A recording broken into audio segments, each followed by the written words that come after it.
सिनान, मेरी बात का जवाब दो, परेशानी हो रही है मुझे।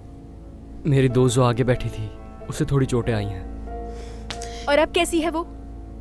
उसके सर पे थोड़ी चोट आई थी लेकिन अब वो ठीक है। उसने डॉक्टर से बोल दिया था कि वो गिर गई थी, इसलिए कोई रिपोर्ट नहीं बनी। अली भाई टाइम पर आ गए थे, इसलिए गाड़ी वर्कशॉप भिजवा दी थी।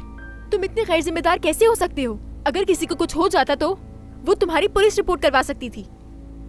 वो मेरी दोस्त ऐसा क्यों करेगी? प्लान पहले से बना हुआ था। तो ये सब कुछ पहले से तय था, ये कहना चाह रहे हो? देखे, मैं पहले ही परेशानी से गुजर रहा हूँ आपा, मुझ पर और गुस्सा मत करें।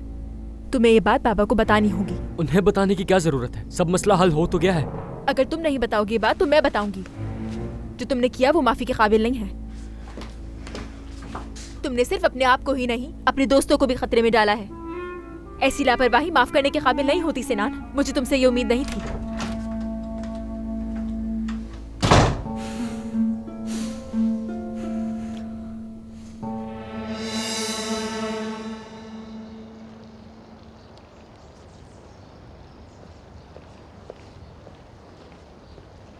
उम्मीद है कि तूबा ने आपको सारा दिन बोर नहीं होने दिया होगा। हाँ बिल्कुल ऐसा ही है। वो सारा दिन मेरे साथ ही थी। बहुत अच्छी बच्ची है।